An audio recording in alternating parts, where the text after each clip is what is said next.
بسم الله الرحمن الرحيم qaybtani labaad ee cashirkeena chapterkeena hore inoo socday ee ahaa waxaa loo yaqaano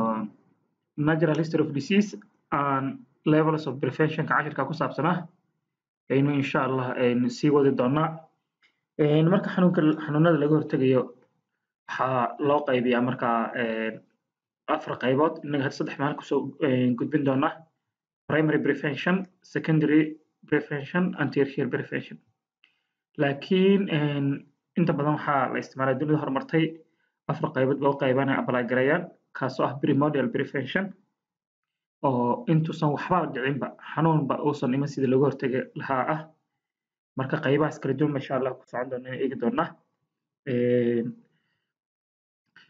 way ka hortagga xanuunada marka la eegayo qaybta ugu weyn the major purpose marka hadafka ugu weyn aynu ka leenahay waxa weeye in investigating ay u sameynayno baaritaanka the epidemiology of disease xanuunka marka baahsanaantiisa is to learn waa inaan barano how to prevent and control them sida looga hortagi waa inaan barano marka sida looga hortagi lahaa oona loo xakameyn lahaa marka epidemiology waxa loo ka sheekeeyo waxa weeye bulshadaasi ama community-ga xanuunka markuu sida ugu baahsan yahay ama xanuunada bulshada ku dhaco as a community level in la ogaado laga hortago intuusan dhicin hadduu dhacana la xakameeyo weeye marka waxyaalaha ugu badan ay marka epidemiological investigation ka aynu sameyno disease prevention ka hortagga xanuunka means waxa weeye to interact in la farageliyo la joojiyo la kala gooyo or slow in la hakiyo the progression of disease xanuunka sii socoshadiisa xanuunkaasi sii socoshadiisa horumarkuu sameynayo waxa weeye in halkaa lagu kala jaro ama hoos loo dhigo weeye marka hadafka ugu weyn ee ka hortagga xanuunka aynu ka leenahay epidemiology-ga plays wuxuu ka ciyaaraa a central role door muhiim ah door udub dhexaad u ah in disease prevention marka laga hortagayo xanuunada by identifying si loo ogaado loo garto loo caddeeyo those modifiable causes waxyaalaha xanuunka keena ee wax laga bedeli karayo wax laga qaban karayo xanuunada risk factorska ama waxyaalaha xanuunada qofka u nugleeya ama sababa laba loo qaybiyaa wax laga bedeli karayo wax laga qaban karayo laga hortagi karayo iyo waxaan waxba laga hortagi karin tusaale example modifiable causes waxaa ka mid ah qofka waxa loo yaqaano sonkorta oo kale qofka sonkorta oo kale waxay u nugleynaysaa qofka ama inuu qaado wax loo yaqaano macaanka milixdii oo kale waxa loo yaqaano dufankii oo kale waxa loo yaqaano sigaarka oo kale waxyaalaha marka waxa weeye qofka xagga noloshiisa marka u nugleyn karayo xanuunada qaada kuwaas waxba laga qaban karaya non modifiable oo kale qofka xanuunkiiba u nugli age-ka oo kale daad wax laga bedeli karayo qofka lama soo yareyn karayo qofka marka age-ka sii weynaado xanuunada waxyaalaha wax laga qaban karayno kale waxaa ka mid ah genetic qofka xanuunka haddii kale ay qabaan macaanka waxyaalahaasi uu risk ugu jiro inuu waayo ka dhaxlaya waxa ka bedeli kara markaas anyway marka epidemiology wuxuu door dhexaad ka qaataa door muhiim ah ka ciyaara sida xanuunada looga hortagi lahaa iyadoo la ogaanayo ama markaasi wax laga bedelayo waxyaalaha xanuunada sababi karaya markaa life expectancy markaan eegno cimriga dadka in early 20th century marka xilliyadii ama waxa bilowgii qarnigii 20aad isku celcelisahan cimriga dadka markaan eegno waxa lagu qiyaas jiray la oran jiray wuxuu ahaa 31 sano 31 years ayaa life expectancy markaas waxay ahaan jireen okay life expectancy 2010 oo kaleeto waxa weeye update ugu dambeeyay insha Allah groupkan kula soo wadaagi doona tusaalahan 2010 oo kale markaan cimriga dadka wuxuu noqday 67.2 that means laba jibaar ayuu wax isbedel badan u ku yimid okay dalalka markaan eegno life expectancy-ga dalalka ay ku jirto kaleeto Soomaaliya for example Ethiopia oo kaleeto Kenya oo kaleeto wax loo yaqaan Tanzania Uganda ay dalalkaasi cadsaanka ama guduudka wax loo yaqaan dangerka ah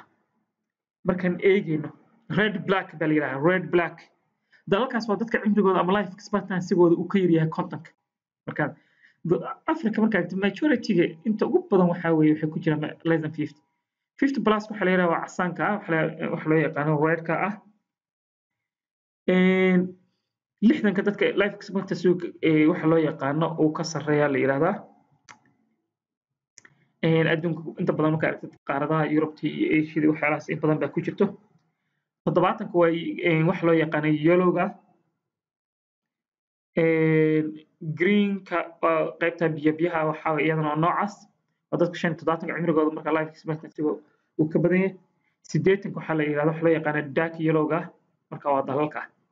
marka this is the life expectancy mapping-ka waxaan idinka doonayaa marka waan idin soo qori doonaa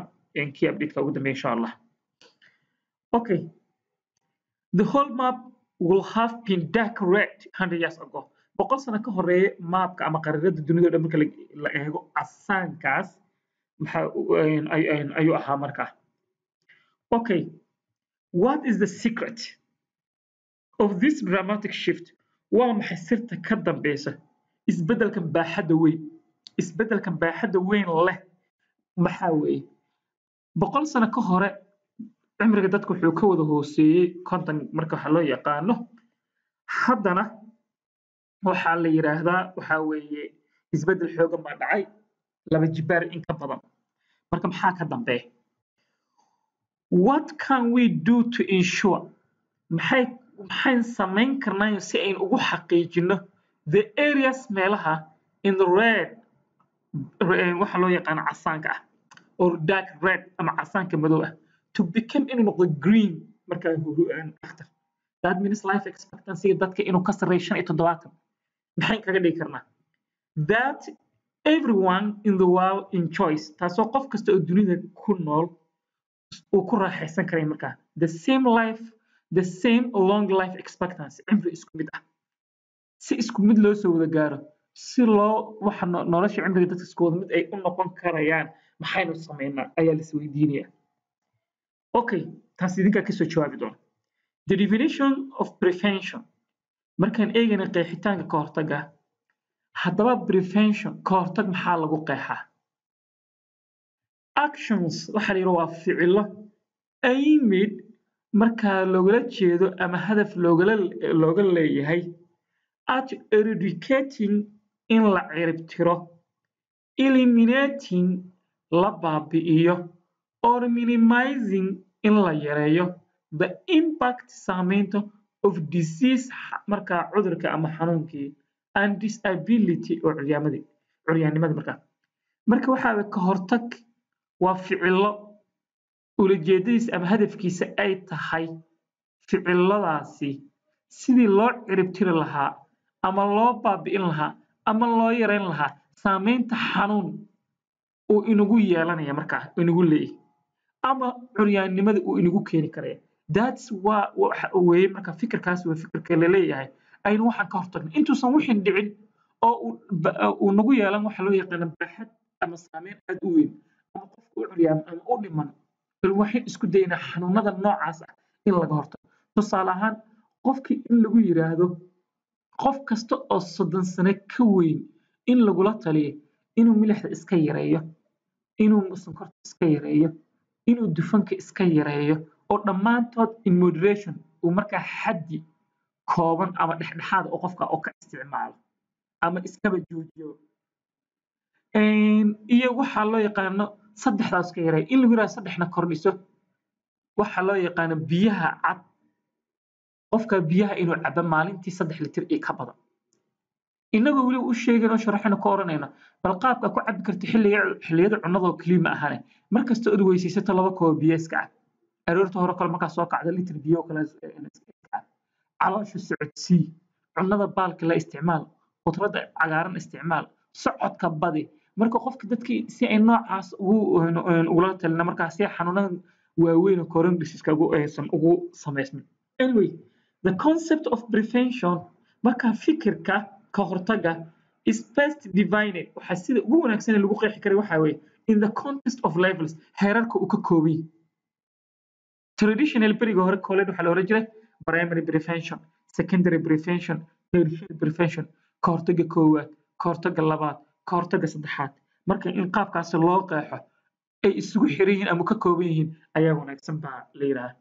Okay, anyway, these 3 levels baynu inagu hadda ku eegi doonaa ama aynu ku qeexi doonaa markaa. Aynu ku qeexi doonaa ama aynu ku eegi doonaa markaa. Inagoo eegayna markaasi waayo bal mid aan dul istaagno. Primary prevention ka hortagga koowaad, the main objective hadafka ugu weyn of the primary prevention laga leeyahay ka hortagga koowaad waxaa weeye promoting health, caafimaadka dadka in sare loo qaado, preventing exposure, in laga hortago wixii xanuunka qofka uu ku qaadi lahaa, preventing disease, in xanuunka markaa wax laga hortago. Marka health promotionka markaan leenahay waa dadka qofka markaa difaaciisa sare loo qaado, in dadka caafimaadkooda sare loo qaado, in dadka hoy la siiyo, in waxyaalo noocaas. Preventing exposure ka kale qofka dadkii biyo nadiif ah inay cabaan, cunno nadiif ah ay cunaan. Preventing disease markaan leenahay in qofka tallaalka la siiyo kaleeto. Marka this is the context mid bay dul istaagi doonaa. Primary prevention keeps the disease process from becoming established. Marka primary prevention-ka wuxuu ilaaliyaa in xanuunka uu aas-aasmo, inuu xanuunkii waxa loo yaqaano oo aas-aasmo ayuu ka hortagaa. By eliminating iyadoo la baabinayo cause of disease wixii xanuunka keeni lahaa, or increasing sare loo qaadayo resistance to disease, qofka difaaciisa ama wax xanuunka markaa iyada uu iskaga ilaalinaa. Resistance of disease markaan leenahay qofka in immuunka difaaciisa kaleeto sare loo qaado. Primary prevention wuxuu ka kooban yahay 3 qodob. These are health promotion, prevention of exposure, and prevention of disease. Haddaba ka health promotion-ka aynu eegno markaa. Marka health promotion-ka wuxuu ka kooban yahay general non-specific interventions. Guud ahaan ka hortag waxaa weeye aan qaas ahayn oo wax gooni ah aan lagula joogin markaa. Laakiin they are enhanced, taasoo macnaheedu uu yahay in qofka caafimaadkiisa health qofka caafimaadkiisa sare loo qaado. The body's ability, jirka awoodiisa to resist, inuu iska caabiyo, iska difaaco disease xanuunka ayaa markaa loo baahan yahay. Marka disease-ka markaa aniga immuunka laga qaybin jiro non-specific and specific baynu u qaybin jirna markaa. Improvement in sare loo qaado of socio-economic status, xaaladda bulsheed ee dhaqaale. Provision of adequate food, provision in qofka la siiyo give of adequate food, cunno ku filan. Housing, guryeyn, clothing, maryo, education, aqoon, examples ayaa waxay tusaale u tahay healthy promotion markaa caafimaadka bulshada sare loo qaado. Marka qaxootiga kaleeto raashin baa la siiyaa, kaarar lacag baa la siiyaa, guryaha loo dhisaa, suuliyaha loo dhisaa, haddii loo qaybin karayo bustayaashii, bicihii, ciyaalka waxbarashada aqoon loo geeya. Marka waa health promotion-ka waxyaalaha sheegi waxa weeye waxyaalaha IDP ama qaxootiyada loo qabto marka, ama barakacayaasha, ama dadka marka iyada waxa weeye xoolihii ka baxeen, ama daadadka, ama dagaalada soo kiciyeen marka iyada. Prevention of exposure, in laga hortago qofkii inuu qaado marka xanuunkii. Is the avoidance of factors, waa iska ilaalinta la iska ilaalinaya of factors shayaadka which may cause, soo laga yaabo cause a disease, inuu xanuun uu keeno marka. Waxyaalaha xanuun kuu keeni karayo ayaa laga hortagaya la iska ilaalinaya. If an individual haddii taasoo qofkii shaqsigii exposed to them, haddii qofkii uu la kulmo oo kale. Okay, tusaale ahaan provision of safe water, qofka biyo nadiif baa la siinaya. Biyaha balliyada iyo meelahaas oo kale ku jira qofka haddii uu cabo baraagay waxyaalo noocaas ay wasakh yihiin, xanuun buu qofka qaadi karaya marka iyada. Xanuun buu ka qaadi karaya marka haddii qofka biyo nadiif uu cabo waxay ka dhigan tahay biyahaasi nadiifta ah uu qofka cabay wuxuu ka hortagay in biyo wasakhaysan uu cabo, oo biyaha wasakhaysan baa waxaa ku jira wixii xanuunka keenayay. Adequate water, biyo kugu filan. Adequate water markaan leenahay maalintii qofka waxaa lagu qiyaasaa WHO markaan eegayno 20 litir ilaa 40 litir ayaa qofka ku filan baa la yiraahdaa markaan eegayno xagga biyaha, oo uu qofka ugu filan qubays iyo wax meerasho, maryo uu ku meydho, wax ku cuno iyo wax ku karsado wixii cababa ayaa la yiraahdaa markaa. Adequate water waxaan ka hadlaynaa markaas biyaha xanuunada laga qaado loo qaybiyo water contaminated disease, oo ah quantity and quality biyo tira ahaan kugu filan inaad hesho waa sax that's adequate water midna waxa waa quality tayo ahaan biyo nadiif u ah inuu qofka cabo biyo nadiif that's safe water adequate markaa leena waa quantity tirada looga baahnaa cadad haddii biyo nadiif kugu filan aad haysanin dee waxaa weeye skin disease waxyaalihi baa ka dhalanaya qofka ma mayranayo ma qubaysanayo ma farxalanayo wixii waxa weeye xagan kalena haddii biyo nadiif ahayn biyo kugu filan waa haysta laakiin nadiif maaha oo biyihii wasaqaysnaa aerial disease baa laga qaadaya marka that's marka waxa weeye waa hab looga hortagayo xanuunada biyaha ka dhasha markaa xagga qiyaasta iyo xagga waxa loo yaqaano wasaqdiba proper excrete disposal bulaacadii kale ee qashinkii markaa ayad wax loo yaqaan wasaqda oo kale in meel sax la iskaga rido markaa ama solid hada ama liquid wixii guriga dhex yaalay waxyaalaha loo yaqaan qashinkii wixii oo kale waxaas oo dhan la iska hagaajiyo in biyihii waxa loo yaqaan beerarka bulaacadii wixii soo qaadi karay meel la iskaga shubo mid waxa loo yaqaano hadda waxaa la sameynaya guriga la masaxay waxa la qaada biyihii waxa dibadda qofka gurigiisa hortiisa ku saaranaya guriga dee laamiga xagga kama xigeen dee wixii lagu soo qaday ciidii biyo ciid wasaqaysan gurigan bay kugu soo noqonaysaa marka in waxyaalahaas bulaacadaha iyo waxyaalaha wasaqdaas oo dhanba meel la iskaga ilaaliyo ta kale factor control waxyaalihii factorska waxyaalihii xanuunka qaaday factorka labaa loo qaybiya marka biological factor iyo waxa loo yaqaan mechanical factor wixii xanuun qaadaya oo markaa ayaa la yidhahdaa markaa waxyaalihii duqsiga oo kaleeto oo mechanical lugihiisa kusoo qaada garbihiisa saxarada meelaha taalay waxyaalaha noocaas kaneecadii oo kaleeto iyadana waxa loo yaqaano jeermiska xanuunsanay soo qaninaysa qof kaleeto markaa duqsigii waxa loo yaqaano kaneecadii waxa loo yaqaano inanimate factors qaarkood la yidhahdo oo iyada waxa weeye oo kaleeto weelka wasaqda ahaa oo kaleeto irbadihii oo kaleeto wax loo yaqaano waxyaalihii qofka lagu qalayay dareysnada waxyaalahaasoo dhanba wax kasta oo xanuun qaadi karaya gudbin karaya in la iska ilaaliyo ayaa iyadana muhiim ah marka waxa weeye prevention of exposure-ka waa intuusan qofku wixii xanuunka uu qaadin in waxa loo yaqaano aynu ka hortagno ayaa markaasi wax loo yaqaano ayay muhiim ah prevention of disease xanuunkii in laga hortago is the prevention of disease development marka waxa inaan ka hortagno xanuunka inuu asaasmo after the individual has become exposed to the disease causing factors waxyaalihii xanuunka keenaya markay ku soo galaan inuu xanuun ay kugu dhaliyaan baa hadda laga hortagay already germsku ku soo galay hadda qofku waxaa qaniinay waxa loo yaqaano oo kaleeto kaneecadii oo kaleeto qofku waxaa soo galay jadeecadii oo kaleeto soo gashay waxyaalihii xanuunka keenaya qofka hadda wuu la kulmay marka haddaba laakiin ha ku soo galaane waxaan u baahanay markay ku soo galaan inuu jirka markiiba aqoonsada halkaas kaga qabto BCG marka hadda vaccination immunization markaan talaalka eegnay is an example of prevention of disease waa mid ka mid ah tusaalooyinka xanuunada laga hortago immunizationka markaa talaalka acts wuxuu u shaqeeyaa after exposure has taken place wuxuu shaqadiisa qabsadaa marka xanuunka keenaya uu soo galo immunization talaalka does not prevent kama hortagayo an infectious organism markaa jeermiska xanuunka keenaya either bacteria either virus either fungus either waxa loo yaqaano parasite either wax loo yaqaano barions wixii xanuunka keenaya jirkaaga inuu soo galo kama celinayo oo albaab ah from invading the immunized host qofkii talaalnaa xanuunka inuu soo galo talaalka kama celiyo but does laakiinse wuxuu qabtaa prevent it wuxuu ka hortagaa from establishing an infection xanuunkii ku soo galay in haddaba waxa weeye uu kugu dhaco oo jirkaagii uu dhaawac soo gaarsii kortay sababta markuu xanuunka u soo galo isla markiiba waxaa jirta wax loo yaqaano antigen presenting cells unugyo waxaa jira wax loo yaqaano wixii jirka antigens ama wax foreign body jirka dibadda kaga yimid markii soo qabto CD4 cells baa la yidhaha kuwaasa markiiba marka saa loo soo qabto haddii horey wax loo yaqaano xusuus iyo wax nooca antibodies looga sameeyo markiiba antibodiyadii baa kacaya deetana waxaa weeye liwa tuug qofkii soo galay sawirkiisii baa hore loo hayay tuugaa markuu u soo gala dee hore filimkiisi loo hayay markii waa la qabanaya marka qof sawirkiisa la wado marka difaaca jirka talaalkii synthesizing buu sameeyey xusuus baa laga dhaliyay marka memory baa laga samaystay marka wixii soo gala markii waa la qabanaya If we take measles vaccine, haddii qaadan talaalka jadeecada, it will not prevent the virus from entering the body. It will not prevent kama hortagaya the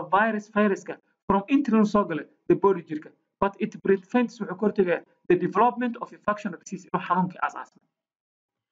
Okay, that's primary prevention. Secondary ma hadda soo gelina. The objective of secondary prevention hadafka laga leeyahay ka hortaga labaad secondary ka labaad prevention ka hortaga in la joojiyaa or slow la yareeyaa progression of disease xanuunkii sii fiditaankiisa sii socodkiisa horumarkiisa waa in la joojiyo ama la yareeyo so as to prevent si looga hortago or limit loo xadido loo yareeyo permanent damage dhaawaca joogtada ah dhaawac joogto ah inuu qofka u keensado xanuunku ku soo galay already uu kugu dhacay marka waxa weeye halkaasay ku qabanayna marka secondary preventionka can be achieved waxaa lagu guuleysan karayaa through detecting the people in dadkii la helo who already have the disease dadka xanuunka qabay as early as possible sida ugu horeyso ugu macquulsan waa in marka dadka waa maxay loo ogaadaa and treat them loo daweeyaa it is carried out before waxaa la fuliyaa oo hawshan la qabtaa before the person inta qofka is permanently damaged uu dhaawacmay anyway primary secondary prevention waxaa weeye waa screening waa early detection and early prevention marka waxaa loo yaqaanaa early diagnose and early treatment si kala duwan in qofka goor hore xanuunka laga helo oo la baaritaan loo sameeyo la daweeyo marka waa screening already xanuunka kugu baa loo sameeyey breast screen baa loo sameeyey qofka goor hore cervical cancer goor hore la sii ogaado qofkii wax loo in laga qabto kale screening wuxuu aad ugu sii fiican waxa loo yaqaano xanuunada chronic diseaseska ah oo exampleska cancerska iyo waxyaalaha la mid ah waa early diagnose and early treatment goor hore qofka xanuunkii la baaro oo laga helo oo goor hore la daweeyo that's secondary prevention example prevention of blindness from glaucoma qofka glaucomadii ama qofkii indhihii biyaha uga jireen kale goor hore inta la ogaado la baaro qalliin loo sameeyo sida intaysan ku keenin waxa loo yaqaano indhalaan early detection in goor hore la helo oo la ogaado and treatment la daweeyo breast cancer xanuunada marka kansarka ku dhaca to prevent looga hortago it is progression marka koritaankii horumarku sameynayay invasive stage marka marxaladii uu qofku ku fiday marka hore loo tabu ahaa metastasize intuusan sameyn oo xubnaha kale uusan ku gudbin in halka lagu ogaado oo marka ayada wax loo yaqaano local ila sameeyo wax loo yaqaano in la jaro ama la qalo ama waxyaalaha noocaas marka ayada wax loo yaqaano intuusan halka uu ku egi which is the severe form of the disease intuusan qofka gaarin marxaladda halista ama khatarta ah sababta invasive stage non invasive buu ahaa marka horta localized buu ahaa mass yar binin yar buu ahaa halkaas yar buu ayuu ku jiray marka from binding to metastasize inuu sameeyo or malignancy marxaladda inta u dhaxaysa waxa la yiraahdaa in screen la sameeyo la ogaado oo qofka marka waxa la yaqaan xataa self screen buu sameyn karaa qofka inuu muraayada hortago inuu isaga cajis ku taabto inuu bal wax buuran inuu ku jiro oo kaleeto inuu waxa la yaqaan allergy ah waxyaalaha noocaas uu sameeyo xaaladiisa caafimaad uu la socdo tertiary prevention waxa la yiraahdaa istaageetir waxa lagu bartilmaamsadaa towards the people uu ku wajahan yahay dadka with a permanent damage dhaawaca joogtada oo xanuunka uu soo gaarsiiyay from secondary primary la misgaray secondary la misgaray marka waxa la marayaa tertiary marxaladda saddexaad marka dadka xanuunka dhaawaca joogtada u keenay ama curyaaminta uu ku sameeyay ayaa marka waxa loo sameeyaa tertiary prevention tertiary prevention waxa is needed waxa looga baahan in some disease xanuunada qaar baa u baahan because primary and secondary prevention have failed kuwaasoo lagu guuldareystay primary iyo secondary in others because primary and secondary prevention are not effective marka kuwan waxa weeye waa kuwii uu waxtar u yeelan waayey hortag kood iyo kii labaad it has two objectives laba hadaf baa laga leeyahay tertiary preventionka labada waxa weeye treatment to prevent in qofku waxa loo daweynaya si looga hortago further disability in curyaannimo dheeraad qofka xanuunka u geersado or death dhimasho oo kaleeto marka qofka kaleeto hypertension buu dhiikar buu qaaday dhiikarkiisa goor hor lama ogaan marka dambe wax loo yaqaano lama daweynin dhiikarka marka dambe qofkii stroke buu ku dhuftay oo ku keenay marka dadkaas oo kaleeto waxay u baahan tertiary prevention ayaa looga baahan limit si loo yareeyo physical jir ahaan anatomical psychological iyo nafsad ahaan niyad ahaan qofki socially bulsho ahaan financial dhaqaale ahaan impact saameynta u keento of disability curyaannimada marka curyaannimadaasi qofka kaleeto uu lug beelo ama uu gacan beelo waxay keeni kartaa physically qofkii inay wax u soo gaaraan markaa lugtaas ama gacantaas u naafoodo psychological wuxuu oranayaa qofkani markaad lugaha lahayd markaad gacmaha lahayd wallahi markaad dadka wax loo yaqaano isla sheekaysan nafsiyan bay dhaawacaysa psychological socially bulshada dhexdeeda qofka waxaa laga yaabaa curyaan baatay kan inuu ka dhex baxo financially dhaqaale ahaanna qofka wax ma qabsan karaya marka waa saamaynta curyaannimada qofka u keeni karta thereby sidaa daraadeed improving waxaan sare u qaadayna the quality of life nolosha qofka marka tayada nolosha ee markaa shakhsigan xanuunkan uu saameeyey this can be done tan waxaa lagu gaari karaya through rehabilitation in qofka u sameyna baxnaan which is taasoo the retraining in dib loo tababaro of the remaining function for maximal effectiveness waxyaha qofka u soo haray sida ugu wanaagsan ee waxtarka leh ugu baaxadda sareysa ay ugu shaqeyn lahayn markaa when a person became blind qofka markuu indhalaan noqdo due to vitamin A deficiency markuu qofka sababteedan ay yeelatay qofka habeenayso kaleeto yeeshay ama indhalaan ama indhalaan joogta ah vitamin A la'aantii tertiary preventionka rehabilitation can help waxay ka caawin kartaa blind marka indhalaanta or partly blind person ama qofka qayb indhihiisa kaleeto ay soo gaabiyeen to do a gainful work qofkii habeenayso kaleeto yeeshay habeenka kale qofkan ma socdo ma arko marka maalinta kaleeto shaqo wax soo qabsan karay wax ku ool ah oo gainful work shaqo qofkii qabsan karay wax ka heli karay kaleeto in loo diro maalintii economically dhaqaalaha self support isaga istaageeri karay kaleeto qofku waa curyaan lugihii kale ku go'an in xafiisyada la fadhiyo kaleeto oo laga shaqeynayo shaqooyin isada ah oo kaleeto qofka curyaanka in loo dhiyo waa gacmihi ku shaqeyn karay lixaad kale intiisa wax uu ku qabsan karayo kale in la siiyo oo tii xoogsigooda aan uga baahnayn dhaqdhaqaaqay socdo kaleeto marka waxaa leeyahay tertiary preventionka qofka in mar walbaba waxyihii u soo haray loo xoojiyaa baxnaano loo sameeyaa gaari ku socdo la siiyaa biro ku socdo la siiyaa qofka muraayada lagu caawiyo kaleeto waxyaalahaasoo kaleeto qofki uu baahay this individual assignment next class waxaan u baahannahay inaad kasoo shaqaysaan marka assignmentiga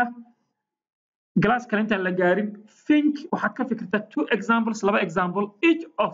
mid kasta inaa naga siisa primary preventionka laba example laba tusaale kasoo bixi secondaryga laba tusaale kasoo samee tertiaryga laba tusaale kasoo samee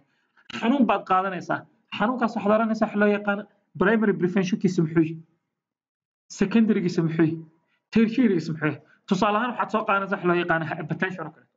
hypertension waa maxay qofka intuusan ku dhicin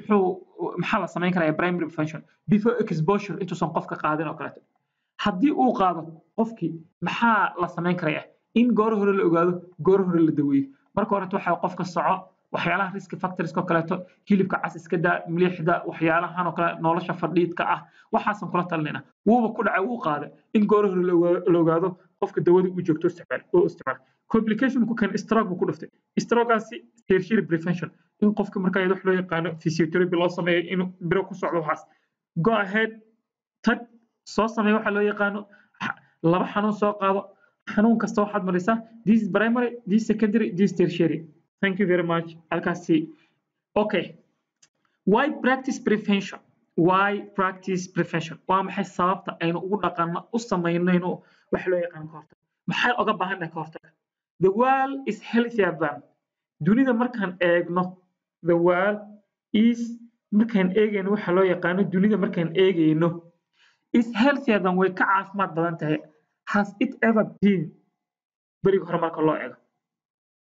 berigi hore markaan u eegno hadda waxa weeye dunida aad bay uga caafimaad badan tahay marka berigi hore la barbar dhigo berigi hore greater than 30 years increase in global life expectancy soddonka sano ugu dambeeyey nolosha dadka aad bay u soo koraysay in the past 100 years dramatic markaan eegayno dunida markaan eegay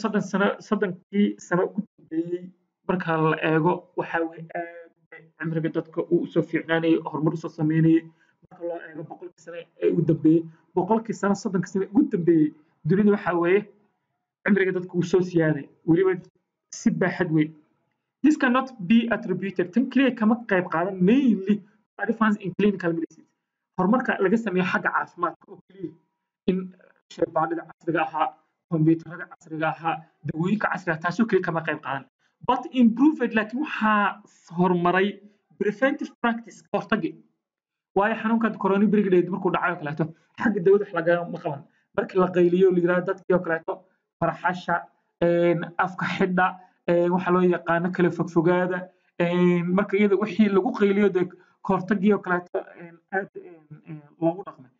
xanuunku uu yaraada falaarada corruption biyoodka dilaaca kaleeto sidii oo kaleeto hadda xumadan oo kaleeto sidii oo kaleeto marka xanuunka mar walba waxaa qayb weyn ka qayb qaato sida waxa weeye looga hortago marka disease is the result of harmful interaction xanuun hadda principle of prevention mabaadi'da ama xeerarka ka hortaga bayn eegayna hadda disease xanuunku is the result waa natiijada of harmful interaction waxyaalaha waxa loo yaqaano bulshada dhibka ku ah waxyaalaha waxa loo yaqaano harmfulka ah ee bulshada waxyeelada u keeni karaya falgal waxyaalaha nolosheena khatarta ku ah ayuu xanuun ka dhashaa between the host interaction ka waxa falgalka ka dhaco maxay intuu u dhaxeeyo host marka waa humans waa dadka pathogenic agent shayga jeermiska xanuun dhaliyaha ah and the environment deegaanka marka epidemiological triangle balira epidemiological triangle balira waa the host the agent and the environment xanuun wuxuu ka dhashaa qofkii wixii xanuunka keenay iyo deegaanka isku xiray ayaa la yiraahdaa marka iyada pathogenic markaan leenahay jeermiska ama microorganismka saddex baa loo qaybiyaa normal flora mid faa'iido inoo leh waxtar inoo leh sida bakteeriyooyinka ku nool calooshiina fitamiinka inoo soo saaro kaleeto oo waxa loo yaqaano cunadoo kale dheefshiidka qaybaha inoo sii burburiyo allergic laga helo kaleeto normal flora ama maqaarkeena jirkeena iskaga nool iyo opportunistic qaar ka faa'iideystayaal leh sidooda naguma keeni kareen wax loo yaqaano xanuun oo waa ka faa'iideystayaal hadaa gubato kaleeto kaanoo loo qof la gelin laga nadiifin waayo kaleeto waxa loo yaqaano catheter qofka la gelinayo kaleeto waxyaalahaas u raacay opportunistic qofka oxygen lagu xiko that's opportunistic qaarna waxa loo yaqaano pathogenic waa jeermis awood u leh inuu qofka xanuun ku keeno haddii uu gaaro infective dose tirada ama xaddiga qofka xanuun uu ku keeni karay environment waa deegaankan aynu markaa aynu ku nool marka ciidaasi waxa loo yaqaano biyahaasi hawadaasi this all kind of marka therefore efforts to prevent sida daraaddeed dadaalada lagaga hortagaya xanuunku should be aimed at those factors marka in lagu wajahaa oo hadafkooda ugu weyn laga yeeshaa factorskaas si wax looga qaban lahaa tusaale ahaan xeerar koowaad health related waxyaalaha la xiriira qofka okay prevent of waa in laga hortagaa waa inaynu ka hortagi karno waxa loo yaqaano ama in xoojin karno sare u qaadi karno general guud ahaan or specific resistance or waxa loo yaqaano specific resistance in a disease inuu qofka waxyaalihiisa khaas ah xanuunka kaga difaaci karayo marka waxyaalaha sida guud ee xoog u saaraysa u qaadar waxa ka mid ah improving nutrition qofka xagga nafaqadiisa xagga nafaqada kale marka aan eegayno in qofka sare marka loo qaado marka in sare loo qaado xagga nafaqadiisa oo waxa nutritionkiisii aynu hagaajinaa marka in aynu hagaajino okay immunization of talaalka kaleeto modification in wax laga bedelo of personal behavior qofka habkiisii nololeed in wax ka bedelo by encouraging in ku dhiirigelinayno people to adapt inay dadka la qabsadaan healthy lifestyle marka qaab nololeed caafimaad leh qofka qaabka u nool yahay kaleeto inuu lifestyle-kiisa wax ka bedelaa marka exercise ka jimicsi oo kaleeto si joogto u sameeya improving diet qofka nadaaf wax loo yaqaan isku dheelitiran kale qofka uu cuno the use of screening qofka inuu isticmaalo waxa loo yaqaano to detect marka screening kale inuu sameeyo si uu ogaado predisposing conditions xaaladaha qofka ku soo bixi karaya or the early stage of disease xanuunka goor hore oo kaleeto marka lagu guda jiro qofka dhiigkarka kale inuu goor hore iska cabiro intuusan xanuunada cardiovascular disease uusan ku keenin macaankii oo kaleeto goor hor iska sii ogaado waxa loo yaqaano cholesterol kaleeto waxyaalahaas oo dhanba. If the agent can be identified, haddii shayga xanuunkeena la ogaan karayo, it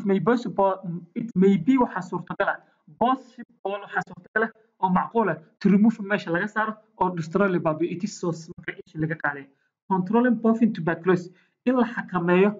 TB-da nooca marka laga qaado buufinta marka. TB-da waxaa jirta marka dhowr nooc baa jirta marka iyada oo loo qaybiyo ilaa 5 nooc. Marka mycobacterium waxa loo yaqaan tuberculosis la yiraahdo mycobacterium buufin la yiraahdo laga qaado caanaha meesha kaga baxayso kaleeto buffin milkii la sameeyo mid waxa la yiraahdaa buufis la yiraahdaa jirto oo shimbiraha laga qaada la yiraahdaa waxa jirta lazy oo kaleeto la ogaaday adi marka mycobacterium complex qeyr la yiraahdo microbi oo isku jiro anyway marka iyada in nooca TB-da ama qaaxada laga qaado caanaha lo'da kolaal iska karkariya ama nooca shimbiraha laga qaado kaleeto all this waxa weeye intaysan xagga deegaanka kaleeto environment factors waxa la ku xiran house standard habka guryaha marka waa meelaha waxa ugu muhiimsan public health ka shaqeeya yesa public health engineering baa jiro oo master lagu qaato oo hadda tusaale ahaan inaga guriga iyo suuliga baa isku dhagan suuliga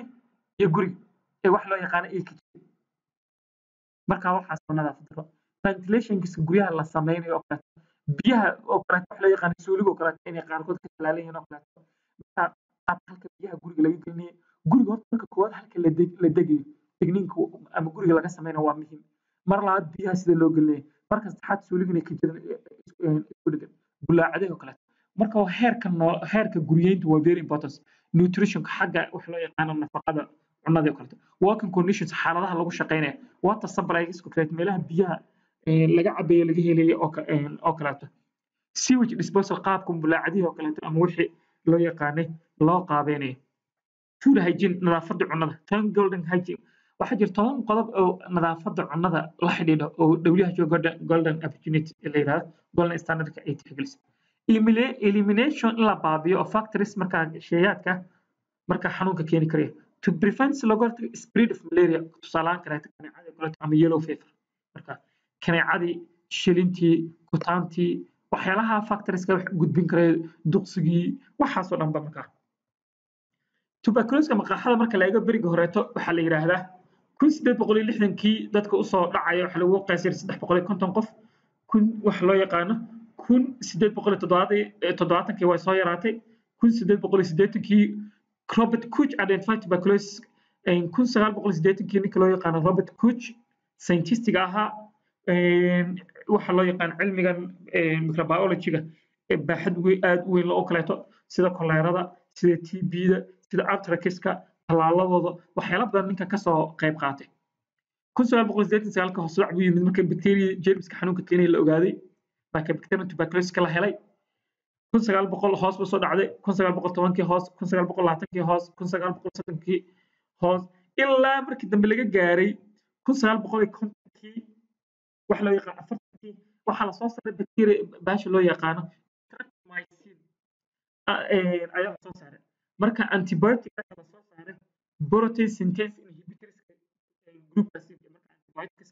ku jira bacteria waxa la soo saaray marka antibiotic markuu soo baxay caseska hoos buu sii dhacay bukayaashii 1950kii haddana vaccination available waxa la fahmay wax loo yaqaan talaalkii BCG basal cell guanine waxa soo baxay talaalkii marka loo yaqaanay TB 1960kii hoos ay u dhacay this marka waxa weey tuberculosis in USA Mareykanka oo kaleeto rate population marka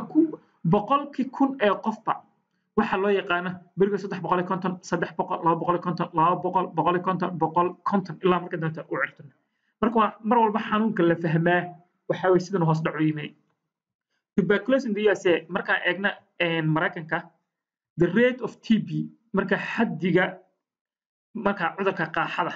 declining hoos dhac ku yimid dramatically si aad u baaxad weyn si aad u weyn well before medical treatment inta soo bixin dawooyinka or vaccination was available intaan la helin daweyn iyo ka hortag talaalba hoos buu u soo socdayba xarunka better housing guryaha oo la wanaajiyo dhismahoodii caafimaadkuna children iyo carruurta less likely to be sharing bed carruurta kaleeto marka goosha kale aysan wadaagin marka sariirta la yar kala fogeeyo caafimaadka hawada ventilationka guriga la hagaajiyo improved nutrition cunadii kale la hagaajiyo literacy increased aqoonta dadka sare u kacday therefore people were better informed oo markii dadkii aqoontoodii wanaagsanaato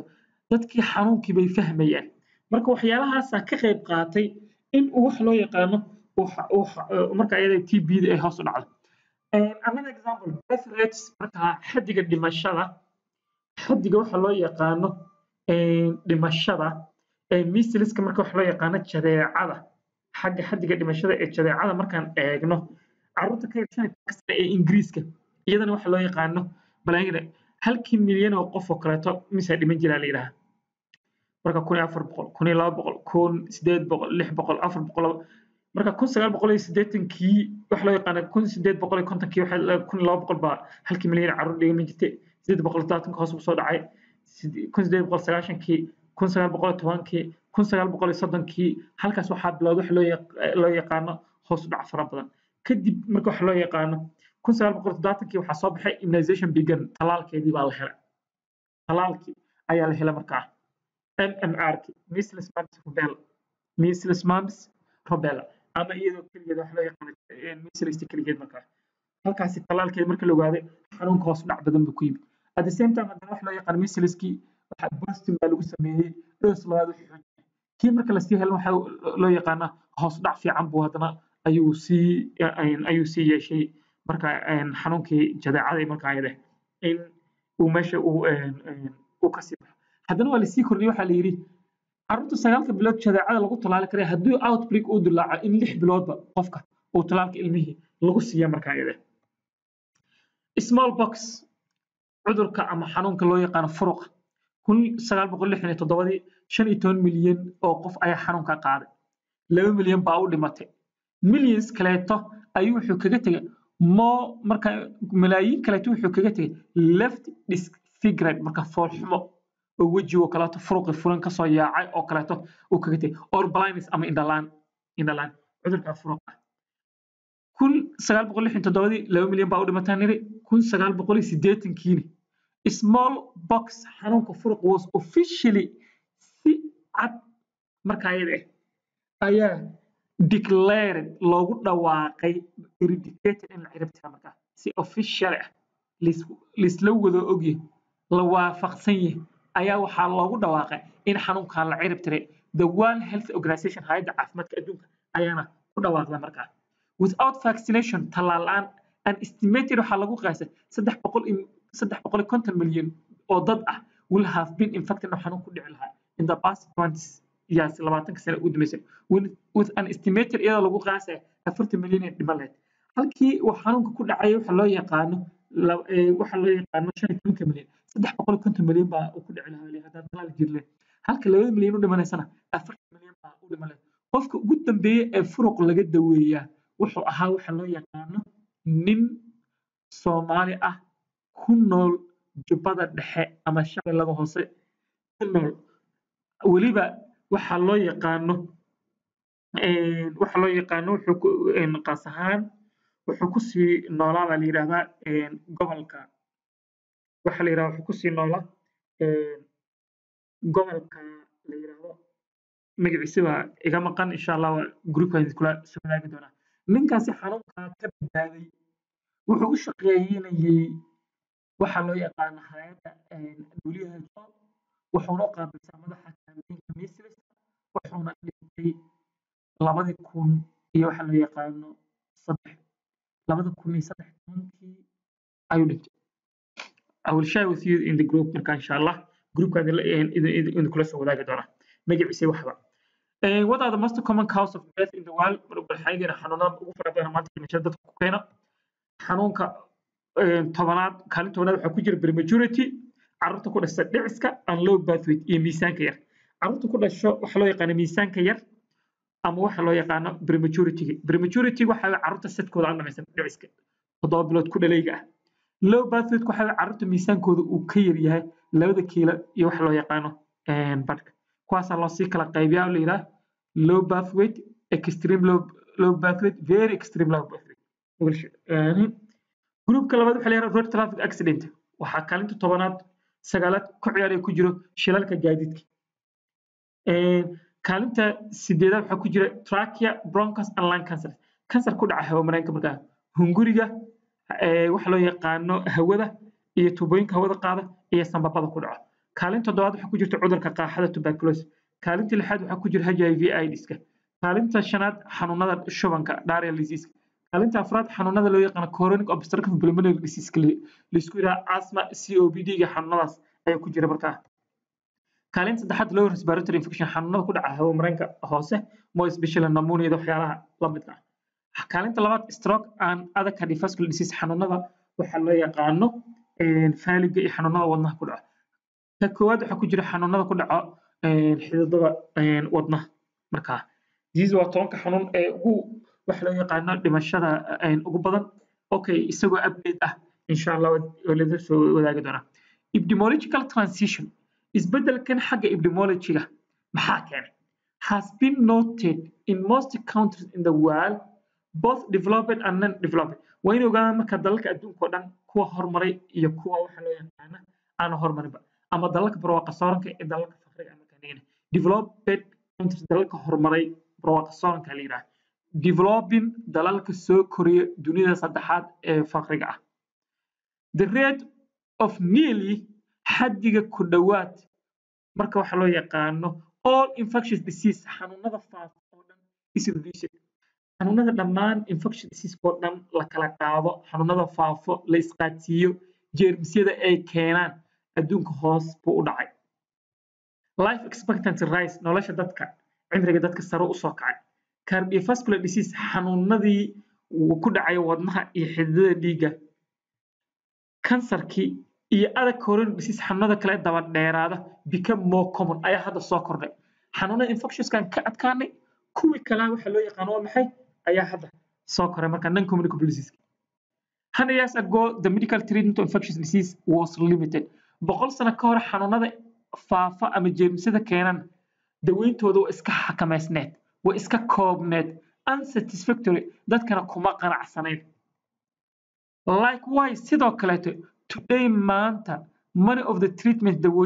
daweynta badankood for this coronary disease xanuunada daba dheeraad are limited iska kooban yihiin unsatisfactory dadkana kuma aqoon marka dadkana waa maxay kuma qanacsanaan tusaalahan kansarka oo kaleeto faaliga oo kaleeto xanuunada wadnaha oo kaleeto waxa loo yaqaan xanuunada sanbabada waxaas oo dhan waxa dadka qofka dawada waa siinaysa waxa la inuu ku qanacsaneen waxa dawadan waqtiga dheer la qaadanayo qofka hornaya codad buu ka qaadaya way qof kasta marka ku tiraad waliga inta noo sheekiniinkan qaadanaysa qofka dhib badan bay ku tahay therefore sida daraadeed prevention remains the king waxa hadda ah boqorka oo waxa weeye maanta in ku kalsoonaanayna dadka kula tagnay waxa weeye war ka hortagga ayaa ka wanaagsan daweynta ka hortagga ayaa ka fiican daweynta war qofku waxa weeye xanuunadaasi ha isu nugleyn maanta waxa jimicsi samee waxa iska daalgulaa iska daa waxyaalaha lagu faraya qaado ayaa maanta muhiim ah prevention of many chronic disease ka hortagga xanuunadan raaga riiqa dheer leh daba dheeraad requires waxay u baahan an individual to change their lifestyle qof kasta inuu noloshiisa wax ka bedelo is this easy tamay fududa stopping smoking qofka inuu sigaarka iska daayo getting more exercise jimicsi uu qofka sameeyo changing diet cunno isku dheelitiran cunnooyinka uu iska bedelo cunno isku dheelitiran isticmaalo all at time in life when the risk of becoming ill seems very remote marka waxaa dhan inuu qofka hal mar waxa weeye dhammaan waxyaalaha dhan qofka noloshiisa waxa weeye inuu hal mar bedela waa muhiim sababtoo inta xanuunka uu ku dhicin inkastoo ay u yar muuqato waxa loo yaqaano oo qofka marka ku tiraahdo kaleeto war waxaan oo dhan samee oo kan yeel waxa laga yaabaa qofka inay ku adkaato marka how do you change a people's lifestyle qofka sidee ma noloshiisa wax kaga bedeli karnaa education qofkii aqoon la siiyo aqoontu waa maxay is not achievable ku kali waxa inta qofka wax baraysa markii lagu guuleysan karay public policy in wax laga bedelo nidaamkii taxing tobacco credit sigaarkii waxyaalaha soo degay oo dhan waxyaalahaas oo dhan in cashuurta lagu kordhiyo in wax laga qabto think out of box inta bal wax ka baxsan bal ku fikir waa mahadsantihiin assignmentiga halkaasuu ku jiraa waxaa weeye waxaan idinla doonaya marka waxaa weeye inaad kasoo assignmentiga iska soo xaraysaan as much as marka as early as possible assalaamu calaykum waraxmatullaahi wabarakaatu wixii tala ah tusaale ah ama aad wax fikir haysaan waxaad igula soo wadaagi doontaan marka iyada wax loo yaqaano whatsapp insha allah taala assalaamu calaykum waraxmatullaahi wabarakaatu